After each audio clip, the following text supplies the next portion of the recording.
ഹരേ കൃഷ്ണ. സർവം ശ്രീ രാധാകൃഷ്ണ അർപ്പണമസ്തു. രാമായണ മാസാചരണവുമായി ബന്ധപ്പെട്ട് കഴിഞ്ഞ ദിവസം ചെയ്ത ഒരു വീഡിയോയിൽ അതിലൊരു വിശദമായ കമൻറ്റുമായി കണ്ടു. വളരെ വിശദമായി മുൻപ് ഗുരുവായൂർ ക്ഷേത്രത്തിൽ പോയപ്പോൾ ഞാൻ ഇട്ട വീഡിയോ കേട്ടതിന് ശേഷം അവിടെ ചെന്നപ്പോഴുണ്ടായ ഒരു അനുഭവത്തെക്കുറിച്ച് മുൻപ് ഒരാൾ ഇട്ട വീഡിയോ ഒരു കമൻറ്റ് വായിച്ചപ്പോൾ എനിക്ക് അന്ന് സന്തോഷം കൊണ്ട് എൻ്റെ കണ്ണ് നിറഞ്ഞു.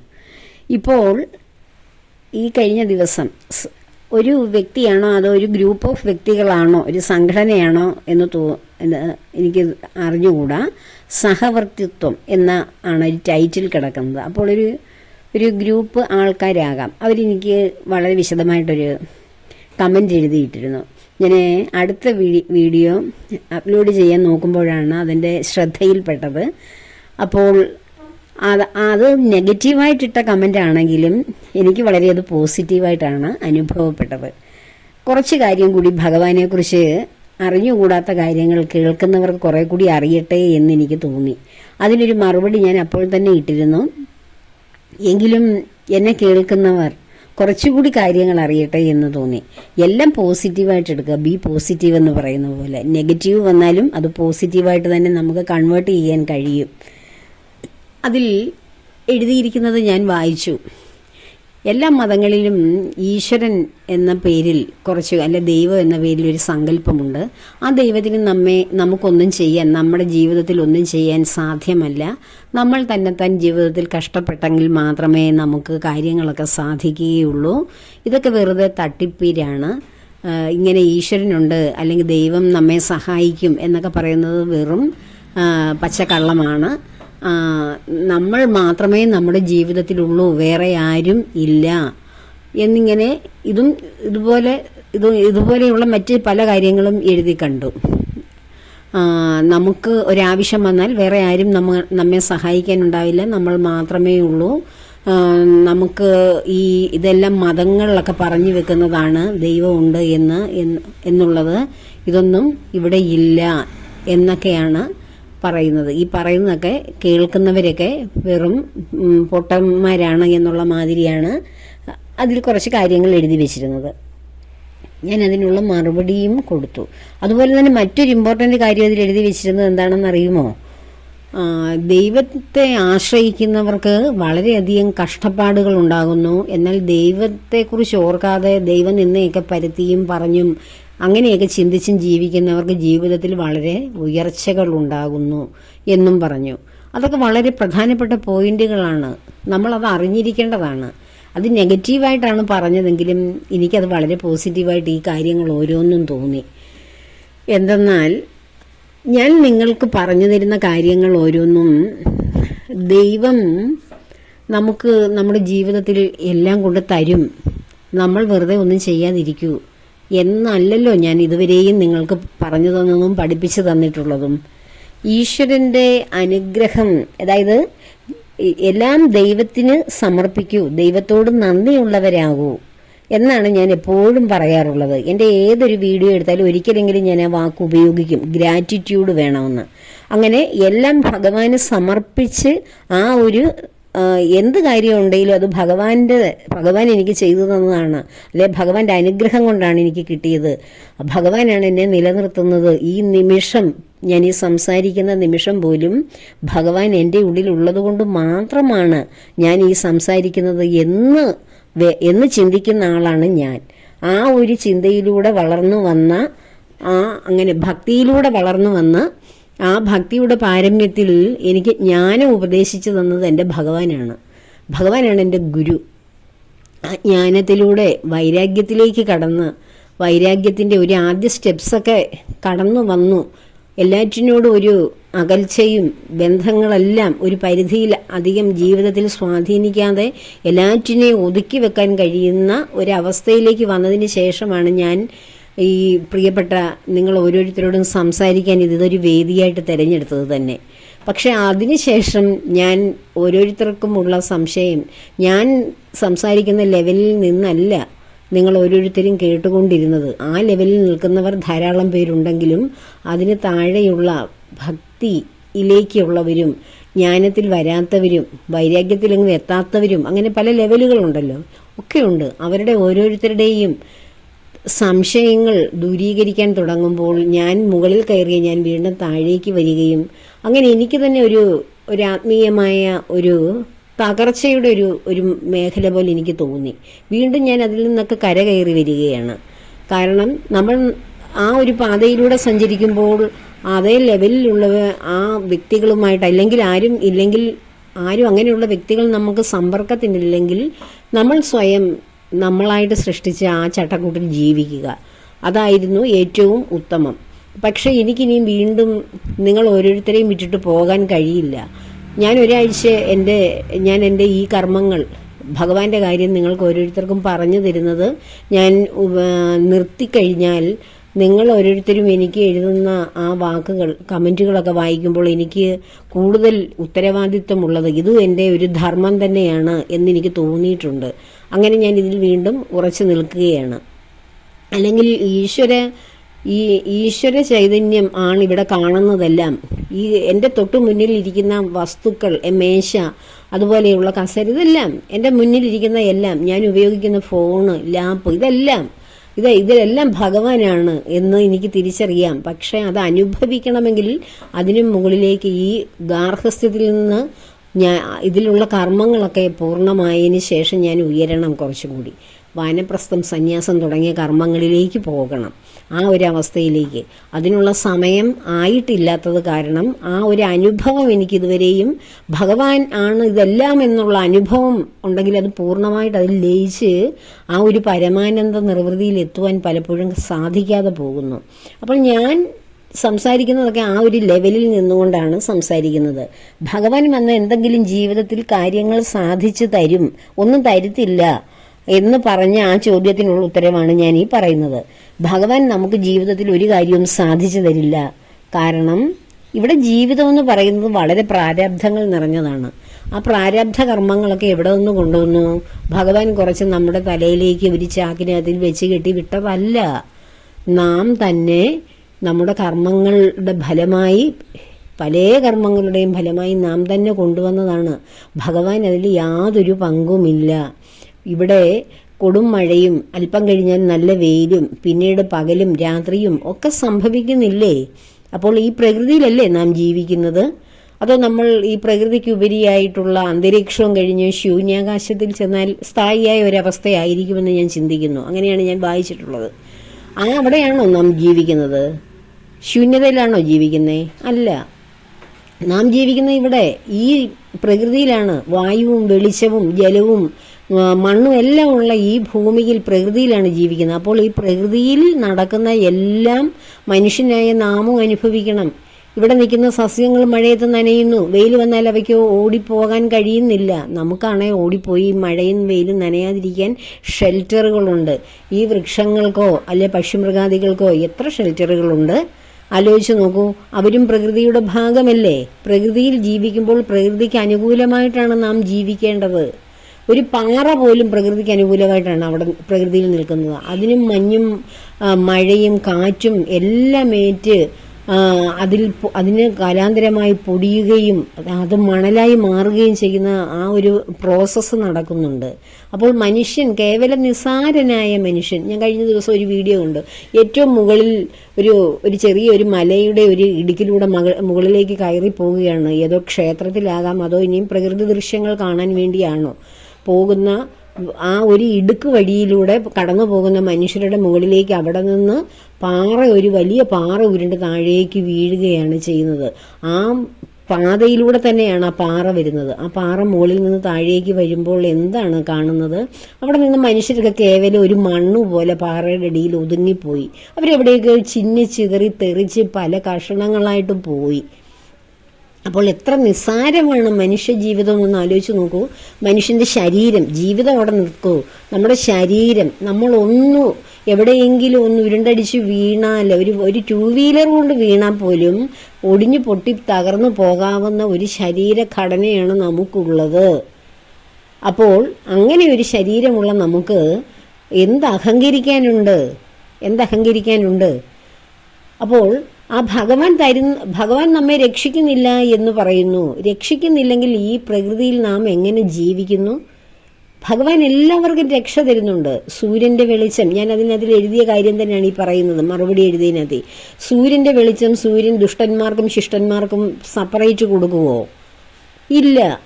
അതുപോലെ തന്നെ ഒരു സമുദ്രത്തിൽ ഇറങ്ങി ആ സമുദ്രത്തിൽ മുങ്ങിക്കുളിക്കുവാൻ സമുദ്രത്തിനെ ഇഷ്ടപ്പെടാത്ത അല്ല ദുഷ്ടത ചെയ്യുന്ന മോശം കർമ്മം ചെയ്യുന്നവർ ഇതിൽ ഇറങ്ങണ്ടെന്ന് സമുദ്രം പറയുമോ? ഭൂമി ദേവി പറയുമോ ഭൂമിയിലുള്ള ദുഷ്ടന്മാരല്ല എൻ്റെ ദേഹത്തുനിന്ന് ഇവിടെ ഉപയോഗിക്കാതെ എന്നെ ഉപയോഗിക്കാതെ നീയൊക്കെ വേറെ എവിടെയെങ്കിലും എവിടെയെല്ലാം പൊയ്ക്കോ എന്ന് ദേവി പറയുമോ? ഇല്ല. അപ്പോൾ ഇവിടെ ഭൂമിയും വായുവോ എല്ലാവരും ശ്വസിക്കുകയും നിശ്വസിക്കുകയും ചെയ്യുന്ന ഈ അന്തരീക്ഷ വായു അല്ലേ? അതാരാണ് തരുന്നത്? ഇവിടെ ഈ നദിയിലൂടെ നമുക്ക് ലഭിക്കുന്ന വെള്ളം, ആ വെള്ളം എല്ലാവരും തുല്യമായല്ലേ? നദിയെ ദ്രോഹിക്കുന്നവരും ആ നദിയിൽ നിന്ന് മണലൂറ്റുന്നവരും നദിയെ സംരക്ഷിക്കുന്നവരും പ്രകൃതി സംരക്ഷകരും നദിയെ ദേവതയായി പരിഗണിച്ച് പൂജിക്കുന്ന ആരതി ചെയ്യുന്നവരും എല്ലാവരും തുല്യമായിട്ടാണ് ഉപയോഗിക്കുന്നത്. അപ്പോൾ അവിടെ ഒരു വേറെ കൃത്യം പ്രകൃതിക്കില്ല. പ്രകൃതിയിൽ കാണുന്ന പഞ്ചഭൂതങ്ങൾക്കൊന്നുമില്ല. ഈ പഞ്ചഭൂതങ്ങൾ കൊണ്ടല്ലേ നമ്മുടെ ശരീരം സൃഷ്ടിച്ചിരിക്കുന്നതും നാം ഇവിടെ നിലനിൽക്കുന്നതും ഈ പഞ്ചഭൂതങ്ങളുടെ ആശ്രയത്തിലല്ലേ? ഇപ്പോൾ നിങ്ങൾ പോയി ഒരു കുപ്പി വെള്ളം വാങ്ങിക്കൂ. എത്ര രൂപയാണ് ആ വെള്ളത്തിന് കൊടുക്കുന്നത്? ഒരു ദിവസം മുഴുവൻ ഉപയോഗിക്കുന്ന വെള്ളത്തിന് വാട്ടർ അതോറിറ്റിക്ക് ബില്ല് കൊടുക്കണ്ടേ? നിങ്ങൾ രാത്രിയിലോ അല്ലെ പകലോ വെളിച്ചം ഉപയോഗിക്കുന്ന കറണ്ടിന് നിങ്ങൾ ബില്ലടയ്ക്കണ്ടേ? അതുപോലെ വായു ഇല്ലാതെ വന്നു കഴിഞ്ഞാൽ നമുക്ക് ശ്വസിക്കാൻ സിലിണ്ടർ കണക്കിന് വായു എടുക്കുകയാണെങ്കിൽ അതിനെന്താണ്? ശ്വാസപ്രക്രിയക്ക് വിഷമം വരുമ്പോൾ ഹോസ്പിറ്റലിൽ കൊണ്ടുപോയിട്ട് ശ്വസന പ്രക്രിയ ചെയ്യുന്നതിന് എത്ര രൂപയാണ് അടയ്ക്കുന്നത്? അപ്പോൾ ഇതൊക്കെ യാതൊരു പൈസയുമില്ലാതെ നിർലോഭം ഇവിടെ തരുന്ന ഈശ്വരനെ എന്നോട് നന്ദി വേണ്ടായോ മനുഷ്യരെ? ഒന്ന് ആലോചിച്ച് നോക്കൂ. നിങ്ങൾ എന്തിനാ പിന്നെ ഭൂമിയിൽ മനുഷ്യരായിട്ട് ജീവിക്കുന്നത്? മൃഗങ്ങളായാൽ പോരായിരുന്നു? അവർക്ക് വീണ്ടും വിചാരം എന്ന് പറയുന്ന ഒരു സംഭവം ഇല്ല. ഈ മനുഷ്യരായിട്ട് നമ്മൾ ജീവിക്കുമ്പോൾ നമുക്ക് ചിന്തകളില്ലേ? നമുക്ക് നമ്മെ സഹായിക്കുന്നതിനൊക്കെ നമ്മൾ താങ്ക് യു പറയുകയോ അവരോട് കടപ്പെടുകയൊക്കെ ചെയ്യുന്നില്ലേ? എന്താണ് പിന്നെ ജീവിക്കാൻ ഇവിടെ ജീവവായു തരുന്നത്, ജീവജലം തരുന്നത്, അതുപോലെ ആഹാര സാധനങ്ങൾ ഉണ്ടാക്കുവാനുള്ള ഈ പ്രകൃതി, ഈ ഭൂമി, ഈ സമ്പുഷ്ടമായ ഈ മണ്ണ്, ഇവിടെ നമുക്ക് ജീവിക്കുവാനുള്ള വീട് വയ്ക്കുവാനും റോഡ് വെട്ടുവാനും ഫാക്ടറികളും ബിസിനസ് സ്ഥാപനങ്ങളും ചെയ്യുവാൻ ഈ ഭൂമി, മണ്ണ് ഇതെല്ലാം നമുക്ക് കിട്ടുന്നില്ലേ? നമ്മൾ എവിടെയാണ് പിന്നെ ഇതൊന്നും ഇല്ലാതെ പോകുന്നത്? നമ്മൾ എന്തിനാണ് പിന്നെ കിടന്ന് ഈശ്വരനില്ല എന്നൊക്കെ പറഞ്ഞ് നമ്മൾ വഴക്കിടുന്നത് എന്തിനാണ്? ഇതൊക്കെ ഈശ്വരൻ നമുക്ക് തന്ന ദാനങ്ങളല്ലേ? വെറും ദാനങ്ങളാണ്, പൈസ കൊടുത്ത് വാങ്ങിക്കേണ്ടതല്ല. വെറും ദാനം, ഭഗവാന്റെ ദാനമാണ്. അത് ആവശ്യത്തിനും അനാവശ്യത്തിനും ഉപയോഗിച്ച് കുറേ പേർ അതിനെ മുതലെടുത്ത് സമ്പന്നരാകുന്നു, കുറച്ചു പേർ ദരിദ്രരാകുന്നു. ഓരോരുത്തരുടെയും കർമ്മഫലം കൊണ്ടാണ് നാം ഇവിടെ ജീവിക്കുന്നത്. മോശമായിട്ട് ജീവിക്കുന്നതും നന്നായി ജീവിക്കുന്നതും. പിന്നെ ഈശ്വരന് പക്ഷപാതമില്ല. എന്നെ പ്രാർത്ഥിക്കുന്നവന് കുറച്ച് കൂടുതൽ സമ്പത്ത് ഞാൻ കൊടുക്കും, എന്നെ പ്രാർത്ഥിക്കാത്തവർക്ക് ഒട്ടും സമ്പത്ത് കൊടുക്കില്ല എന്ന് ഭഗവാൻ പറയില്ല. ഇവിടെ സൂര്യന്റെ വെളിച്ചം തുല്യമായി എല്ലാവരും ഉപയോഗിക്കുന്നു. നദിയുടെയും ഭൂമിയുടെയും ഉപയോഗം തുല്യമായി ഉപയോഗിക്കുന്നു. അതുപോലെ ഈശ്വരന്റെ അനുഗ്രഹവും തുല്യമായിട്ടാണ് നമുക്ക് കിട്ടുന്നത്. പിന്നെ ഈശ്വരനെ പ്രാർത്ഥിക്കുക വഴി അതിനുവേണ്ടി നമ്മൾ നേരിട്ട് ദൈവമേ എന്നും പറഞ്ഞ് ഒരു എനർജിയെ നോക്കി പ്രാർത്ഥിക്കുകയല്ലല്ലോ. നമുക്കിഷ്ട രൂപത്തിൽ ഭഗവാനെ മനസ്സിൽ ധ്യാനിച്ച് ആ പ്രാർത്ഥനകളിലൂടെ നമുക്ക് ലഭിക്കുന്ന പ്രാധാന്യം അല്ലെങ്കിൽ നമുക്ക് ലഭിക്കുന്ന ഗുണം എന്താണ്? അതാണ് രാമായണം വായിക്കൂ എന്നൊക്കെ പറഞ്ഞത്. എന്തുകൊണ്ടാണ് രാമായണം വായിക്കാൻ പറഞ്ഞത്? വായിക്കുന്ന ഓരോരുത്തർക്കുമാണ് അതിൻ്റെ ഗുണം. വായിക്കാൻ പറയുന്ന എനിക്കോ എന്നെ പോലെ പറയുന്ന മറ്റാർക്കുമോ അല്ല. നിങ്ങൾ ഓരോരുത്തരും വായിക്കുമ്പോൾ നിങ്ങളുടെ മനസ്സിന്റെ ഉയർച്ചയാണ് അവിടെ ഉണ്ടാകുന്നത്. നിങ്ങൾ ധർമ്മത്തിലൂടെ സഞ്ചരിക്കുമ്പോൾ നിങ്ങൾ കരുത്താർജിക്കും.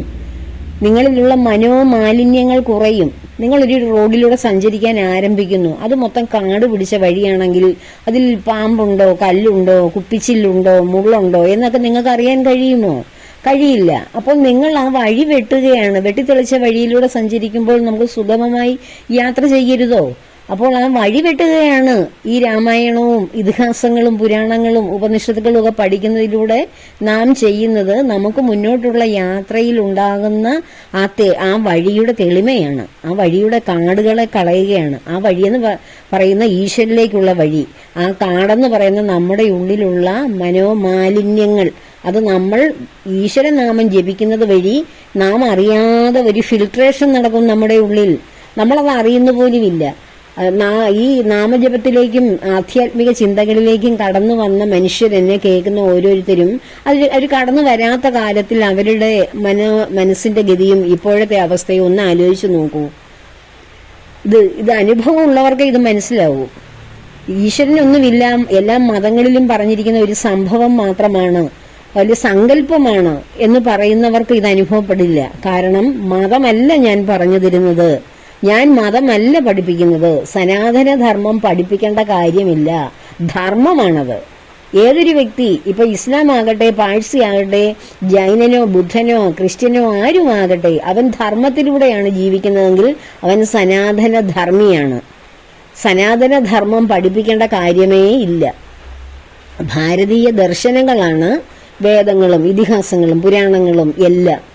ആ ദർശനങ്ങളെ അടിസ്ഥാനമാക്കിയാണ് നമ്മൾ സംസാരിക്കുന്നത് മുഴുവൻ.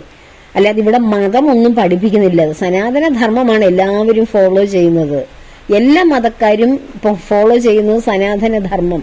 കാരണം അവരെല്ലാവരും ധർമ്മനിഷ്ഠരായിട്ട് ജീവിക്കുന്ന അനേകം പേരുണ്ട്. എല്ലാ മതത്തിലും നല്ലവരുമുണ്ട്, ഇതിനെ വൈലേറ്റ് ചെയ്ത് ദൈവമൊന്നും ഇല്ല എന്ന് പറഞ്ഞ് ക്രൂരമായ മനസ്സോടെ നടക്കുന്നവരും ഉണ്ട്. ദൈവത്തെ അറിയാതെ നെഗറ്റീവുകളൊക്കെ പറഞ്ഞ് ആസുര ശക്തികളായി മാറുന്നവർ എല്ലാ മതത്തിലും ഉണ്ട്. ഹൈന്ദവ സനാതന ധർമ്മത്തിലുമുണ്ട്, മറ്റു മതങ്ങളിലും എല്ലാം ഉണ്ട്. അപ്പോൾ ഈശ്വരനെ അറിയാൻ വേണ്ടിയിട്ട് ഈശ്വരനിലേക്ക് എത്തുമ്പോഴാണ് ഒരു മനുഷ്യന്റെ മനസ്സിലെ ഇരുട്ട് മാറി, ആ വഴിയിലുണ്ടായ കാടും കല്ലും മുള്ളും ഒക്കെ മാറി അവിടെ ഒരു വെളിച്ചം പകരാനുള്ള മാർഗങ്ങളാണ് രാമായണ പാരായണവും ഭഗവത്ഗീതയുടെ പഠനവും. രാമായണം പാരായണമല്ല ചെയ്യേണ്ടത്, രാമായണം പഠിക്കുകയാണ് വേണ്ടത്. പാരായണം ചെയ്ത് കൃത്യമായ മണിക്കൂറുകളിൽ വായിച്ചു വെച്ചിട്ട് നമ്മൾ 31 ദിവസവും ഞാൻ കൃത്യമായി വായിച്ചു, ഞാൻ വളരെ സാറ്റിസ്ഫൈഡ് ആയി കാണും. ഭഗവാൻ സാറ്റിസ്ഫൈഡ് ആണോ എന്ന് ഭഗവാനോട് ചോദിച്ചാൽ അറിയാം. കാരണം ഭഗവാനെ അറിയുകയാണ് രാമായണത്തിലൂടെ. രാമചന്ദ്രപ്രഭു ആരാണെന്ന് അറിയുകയാണ്, സീതാദേവി ആരാണെന്ന് അറിയുകയാണ്. വളരെ സിമ്പിളായിട്ട് പറഞ്ഞാൽ പ്രകൃതിയും പുരുഷനുമാണ്. ഇവിടെ കാണുന്ന ഈ പ്രകൃതിയും അതിനെയൊക്കെ സൃഷ്ടിച്ച ആ പ്രകൃതിയെ സൃഷ്ടിച്ച ദേവിയുടെ ഇരിപ്പിടമായ ആദ്യത്തെ ആ ബ്രഹ്മചൈതന്യം, ആ ചൈതന്യമാണ് രാമചന്ദ്രപ്രഭു. അദ്ദേഹം ആ ബ്രഹ്മത്തിന്റെ മൂലപ്രകൃതിയാകുന്ന ഈ പ്രപഞ്ചത്തിന്റെ കാരണഭൂതയാണ് ദേവിയായ സീത. ഇതാണ് അതിന്റെ തത്വം. ഇതറിയാതെ നമ്മൾ രാമായണം പാരായണം ചെയ്ത് വർഷങ്ങളോളം ചെയ്താലും അതെല്ലാം മടക്കി ഭദ്രമാക്കി വെച്ചിട്ട് രാമപൂജയും പാദപൂജയൊക്കെ ചെയ്താലും ഒരു കാര്യവുമില്ല. എല്ലാറ്റിൻ്റെയും തത്വം അറിയണം. തത്വം അറിഞ്ഞു കഴിഞ്ഞാൽ നമുക്ക് വളരെയധികം ഈസിയായിട്ട് മനസ്സിലാകും, നമുക്ക് ഭക്തി വർദ്ധിക്കും. തത്വം അറിയുമ്പോഴാണ് അതിലേക്ക് വരും. നമ്മൾ വായനയിലൂടെ കിട്ടുന്ന സന്തോഷമല്ല, അപ്പോൾ ആ ഭഗവാനിലൂടെ കിട്ടുന്ന അനുഭൂതി ഉണ്ടാകും.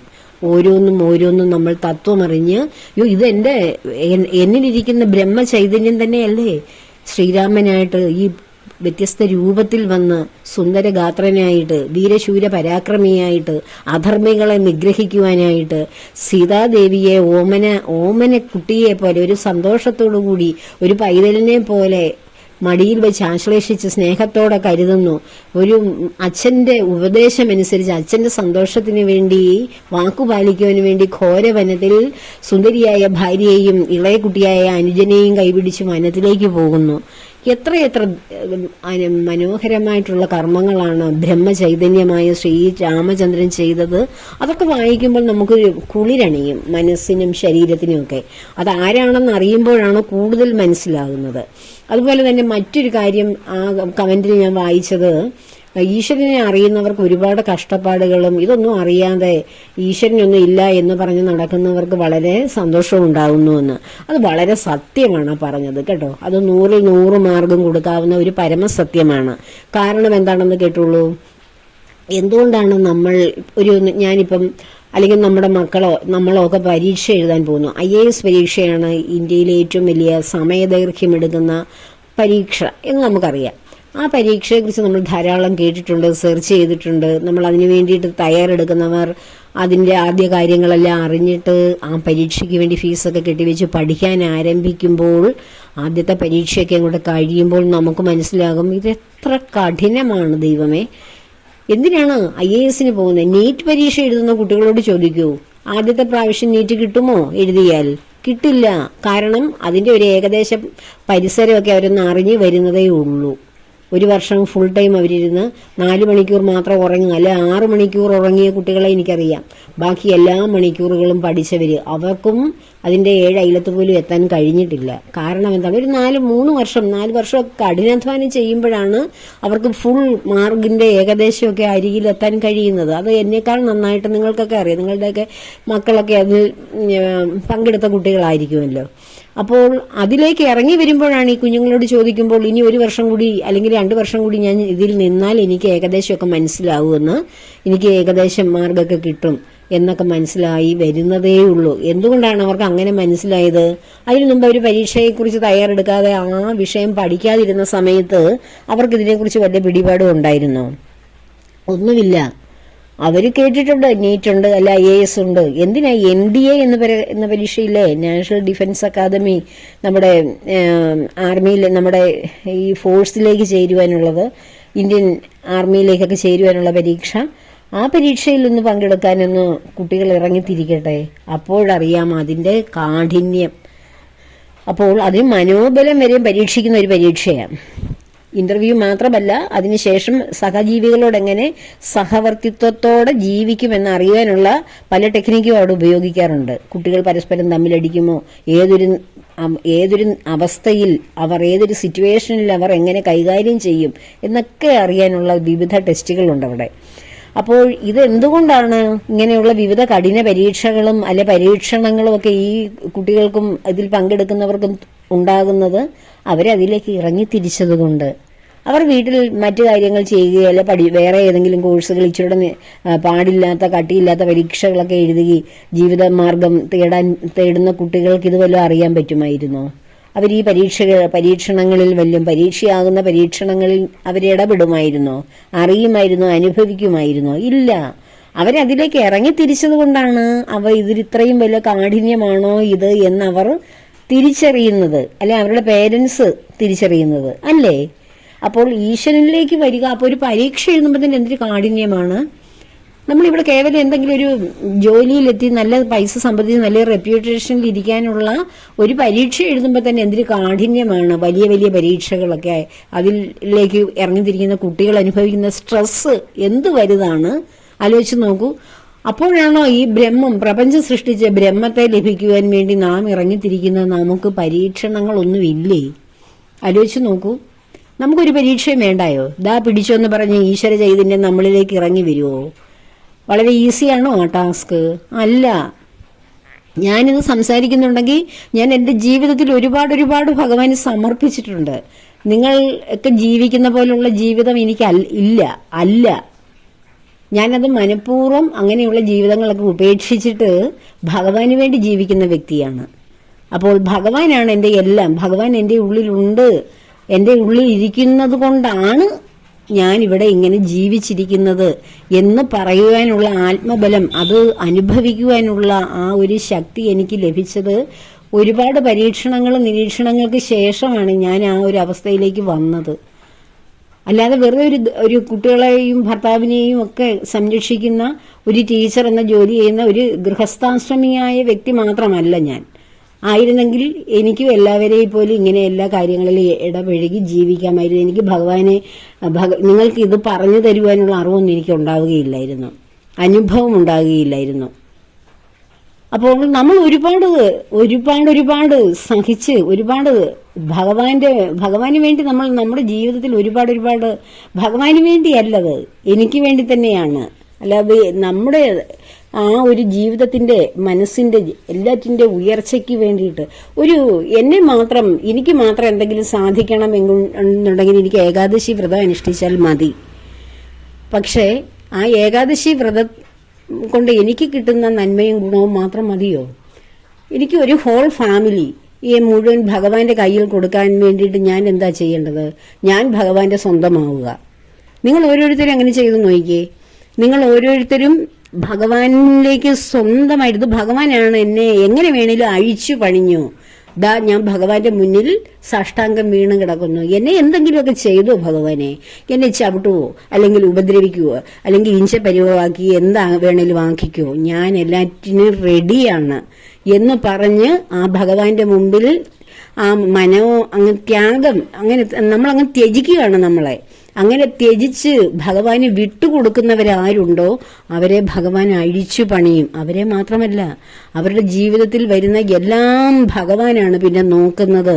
ഒന്നിനും നമ്മൾ കിടന്ന് വിഷമിക്കേണ്ട കാര്യം വരുന്നില്ല. നമ്മുടെ ജീവിതത്തിൽ എല്ലാം സംഭവിക്കുന്നുണ്ട്. ഞാൻ മുമ്പേ പറഞ്ഞതുപോലെ ഈ പ്രകൃതിയിൽ ജീവിക്കുമ്പോൾ ഇവിടെ സന്തോഷം മാത്രമല്ലല്ലോ, എല്ലായ്പ്പോഴും ഭഗവാന്റെ അനുഗ്രഹം ലഭിച്ചു എന്ന് കരുതി ദുഃഖം വരാതിരിക്കില്ല. എല്ലാം ഇവിടെ നടക്കും. പക്ഷെങ്കിൽ ആ ദുഃഖമൊന്നും നമ്മുടെ ഹൃദയത്തെ സ്പർശിക്കില്ല. അതാണ് ഭഗവാനെ തിരിച്ചറിഞ്ഞ് ഭഗവാനിലേക്ക് വരുന്നവരുടെ അനുഭവം. അതാണ് എന്റേത് അനുഭവം കൊണ്ടാണ് ഞാൻ പറയുന്നത്. എന്തെല്ലാം ദുഃഖങ്ങൾ വന്നുള്ളൂ അതൊന്നും എനിക്ക് ബാധകമല്ല. അതെല്ലാം നോക്കാൻ ഞാൻ ഒരാളെ ഏൽപ്പിച്ചിട്ടുണ്ട്. എന്ത് പ്രശ്നങ്ങൾ വന്നോളൂ അതൊന്നും എന്റെ വിഷയമല്ല ഏൽപ്പിക്കാൻ ഒരാളെ ഞാൻ ഏൽപ്പിച്ചിട്ടുണ്ട്. എനിക്കൊരു നാഥനുണ്ടെങ്കിൽ പിന്നെ ഞാൻ എന്തിനാണ്? ഞാൻ വെറുതെ ഇങ്ങനെ കുട്ടികളെ പോലെ നടന്നാൽ പോരെ? എന്റെ ഫാമിലി, ഞാൻ ജീവിക്കുന്ന സാഹചര്യത്തിൽ ചുറ്റുപാടിലുള്ള എല്ലാവരെയും രക്ഷിക്കണേ എന്നാണ് ഞാൻ ആഗ്രഹിക്കുന്നതും പ്രാർത്ഥിക്കുന്നതും. ലോകം മുഴുവൻ സുഖം സംഭവിക്കട്ടെ എന്നാണ് പ്രാർത്ഥന. അപ്പോൾ ആ ലോകത്തിന്റെ ഒരു ഭാഗത്ത് നമ്മളും ഉണ്ട്. എനിക്ക് മാത്രം സുഖം കിട്ടണേ, എന്റെ കുടുംബം നന്നാവണേ എന്ന് പ്രാർത്ഥിക്കുമ്പോൾ നമ്മുടെ പ്രാർത്ഥന വളരെ സങ്കോചമല്ലേ? ഒരു കൈക്കൂമ്പിളിന്റെ ഉള്ളിൽ പോലും ഇല്ലല്ലോ അത്. അപ്പോൾ നമ്മൾ ലോകത്തിന് വേണ്ടിയാണ് പ്രാർത്ഥിക്കേണ്ടത്. ലോകത്തിന്റെ ഒരു ഭാഗമാണ് നമ്മൾ. ലോകത്തുള്ള എല്ലാവർക്കും സന്തോഷവും സമാധാനവും കിട്ടുമ്പോൾ നമ്മളും ഓൾറെഡി സന്തോഷവാന്മാരും സന്തോഷവതികളും ആകും.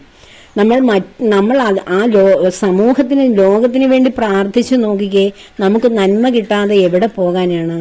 നമുക്ക് നന്മ ഉറപ്പായിട്ടും കിട്ടും. നമ്മുടെ ഹൃദയം വിശാലമാകും. അതിലൊരു തിന്മയും വരികയില്ല. ഏത് കാര്യം വന്നാലും നമ്മൾ പോസിറ്റീവായിട്ട് നമുക്കത് സംഭവിക്കുകയുള്ളൂ. നമുക്ക് വേണ്ടി നെഗറ്റീവ് ചെയ്യാൻ കാത്തിരിക്കുന്നവർ പോലും നമുക്ക് വേണ്ടി പോസിറ്റീവ് ആക്കും പ്രകൃതി അവരെ കൊണ്ട്. നാം ജീവിക്കുന്ന ചുറ്റുപാടിനെയാണ് പ്രകൃതി എന്ന് പറയുന്നത്.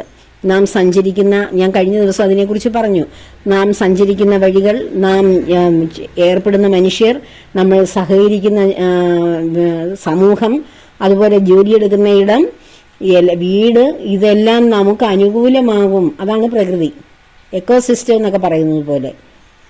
നമ്മൾ ജീവിക്കുന്ന എല്ലാം നമ്മുടെ ആ പ്രകൃതി നമുക്ക് അനുകൂലമാകും. എന്തിനാണ് നമ്മൾ ഞാനത് എപ്പോഴും പറഞ്ഞിട്ടുണ്ട്, ഒരു പട്ടിയോ പാമ്പോ പോലും, അവരെയൊക്കെയല്ലേ നമുക്ക് ഏറ്റവും പേടിയുള്ളവര്, അവർ പോലും നമ്മെ സ്പർശിക്കത്തില്ല, നമ്മെ നോക്കില്ല, നമ്മെ ഉപദ്രവിക്കില്ല. കാരണം അവരുടെ ഉള്ളിലിരിക്കുന്നതും ആരാണ്? ഈശ്വര ചൈതന്യം, ബ്രഹ്മ ചൈതന്യമാണ്. ആ ചൈതന്യം അടുത്ത് നിൽക്കുന്ന മറ്റൊരു ചൈതന്യത്തെ തിരിച്ചറിയും. നമ്മൾ ആ കാണുന്ന പാമ്പെന്നോ പട്ടിയെന്നോ ഉള്ള ആ ശരീരത്തിനുപരി അതിനുള്ളിലിരിക്കുന്ന ചൈതന്യത്തെയാണ്, നമ്മളുടെ ഉള്ളിലിരിക്കുന്ന ചൈതന്യം അതും സെയിം ആണെന്നുള്ള ബോധം നമുക്ക് വന്നാൽ ആ ഒരു രീതിയിലാണ് നമ്മളുടെ പ്രവർത്തനം എല്ലാം സംഭവിക്കുന്നത്. അപ്പോൾ നമുക്കൊന്നും അന്യമല്ല. എന്ന് വെച്ച് പാമ്പിനെയും പട്ടിയെടുത്ത് മടിയിൽ വെക്കണമെന്നല്ല പറഞ്ഞത്. അവർ നമ്മളെ ഉപദ്രവിക്കില്ല.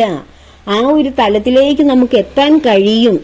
അതെത്താതെ ഇതിൻ്റെയൊക്കെ അരികിൽ വരുമ്പോൾ നമ്മൾ ആ പരീക്ഷയിലേക്ക് ഇറങ്ങിയാലേ പരീക്ഷയുടെ കാഠിന്യം അറിയൂ. ഈശ്വരനെ അറിഞ്ഞാലേ ഈശ്വരനിലേക്ക് എത്തുമ്പോഴുള്ള കാഠിന്യങ്ങൾ അറിയാൻ കഴിയൂ. ശ്രീ ശങ്കരാചാര്യർ എന്ന് ആലോചിച്ച് നോക്കിയേ. അദ്ദേഹം എത്ര വിഷമത്തോടാണ് ഏകാഗിയായിരിക്കുന്ന അമ്മയെ ഉപേക്ഷിച്ച് പോകുന്നു. തന്റെ കർമ്മം ഇതല്ല എന്ന് അദ്ദേഹത്തിന് അറിയാം. ഈ അമ്മയോടൊപ്പം നിൽക്കുന്നതല്ല എന്നറിയാം. പക്ഷെ അമ്മയെ ഉപേക്ഷിക്കുന്ന ആ വിഷമം ഒന്ന് ആലോചിച്ച് നോക്കൂ. ഒറ്റയ്ക്ക് കഴിയുന്ന പ്രായമുള്ള അമ്മയെ ഏകാന്തത്തിൽ ഉപേക്ഷിച്ചു പോകുന്ന മകന്റെ വേദന ഒന്ന് ആലോചിച്ച് നോക്കൂ. അപ്പോൾ അങ്ങനെ നമ്മൾ ആ ഒരിടത്തേക്ക് നമ്മൾ ഇറങ്ങിത്തിരിക്കുമ്പോൾ നമുക്ക് ധാരാളം ഉപേക്ഷിക്കേണ്ടി വരും. ആ ഉപേക്ഷകളൊക്കെയാണ് നമ്മുടെ ജീവിതത്തിലെ പരീക്ഷകളായിട്ട് മാറുന്നത്. അപ്പോൾ നമുക്ക് ധാരാളം പരീക്ഷണങ്ങൾ ഭഗവാൻ തരും. നീ എന്നിൽ തന്നെ ഉറയ്ക്കുന്നുണ്ടോ? ഈ വഴിയിലൂടെ തന്നെ വരാൻ നിനക്ക് തയ്യാറുണ്ടോ എന്നറിയാൻ വേണ്ടിയാണ് നമുക്ക് പരീക്ഷണങ്ങളൊക്കെ തരുന്നത്. നമ്മൾ ഇതൊന്നും താങ്ങാൻ വയ്യ, എനിക്ക് വയ്യ, ഇതിനേക്കാൾ എത്രയോ സുഖമാണ് എൻ്റെ അയൽപ്പക്കത്തുള്ളവർ ഈശ്വരനെ ഒന്നും അറിയാതെ അടിച്ചു പൊളിച്ച് ജീവിക്കുന്നു, അവർക്ക് എത്ര സന്തോഷമുണ്ട്. അവർക്ക് സന്തോഷമുണ്ട്. അവർ ഈശ്വരനെ അറിയാതെ ജീവിക്കുന്നതും കൊണ്ട് അവർക്ക് ഭൗതികത്തിൽ സന്തോഷമുണ്ടെന്ന് നമുക്ക് തോന്നുകയാണ്. അവരേറ്റവും ഒരു അട്ടർ ഫെയിലുവറായിട്ട് അവർ മാറുന്ന സാഹചര്യത്തിൽ ആരുണ്ട് അവരെ രക്ഷിക്കാൻ? എന്നും എല്ലാവർക്കും സന്തോഷം സമ്പത്തും ഉണ്ടാകുമോ? ഇല്ല. എത്ര സമ്പത്തുള്ളവന് ഒരു നാൾ ജീവിതത്തിൽ മനോബലം നഷ്ടപ്പെട്ട് വിലപിക്കുമ്പോൾ ആരുണ്ട് എന്നെ സഹായിക്കാൻ, എവിടെയാണ് എനിക്ക് ആശ്രയമെന്നറിയാതെ ആത്മഹത്യക്കും അല്ലെങ്കിൽ മദ്യപാനത്തിന് ലഹരിക്കൊക്കെ പെട്ടുപോകുമവരൊക്കെ. അപ്പോൾ ഈശ്വരൻ എനിക്കുണ്ട്, എനിക്ക് താങ്ങാൻ ഒരു ചുമലുണ്ട് എന്ന് തിരിച്ചറിയുന്നവൻ ഇങ്ങനെ അരാജകവാദം പറയുകയില്ല. അരാജകവാദികൾ എന്ന് തന്നെയാണ് ഞാൻ ഇങ്ങനെയൊക്കെയുള്ളവരെ വിശേഷിപ്പിക്കുന്നത്. കാരണം അവർക്ക് എങ്ങും ഒരു താങ്ങുമില്ല, ആശ്രയവുമില്ല.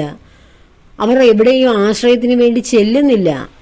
ഞാൻ ആശ്രയത്തിന് ചെന്നിട്ട് എനിക്കൊന്നും നന്മ കിട്ടുന്നില്ല എന്ന് പറയുന്നത് ആ വഴിയുടെ അരികിൽ പോയി നിന്ന് അവിടുത്തെ കഷ്ടപ്പാട് കണ്ടിട്ട് തിരിഞ്ഞോടുന്നവരാണ് ഈ പറയുന്നത്.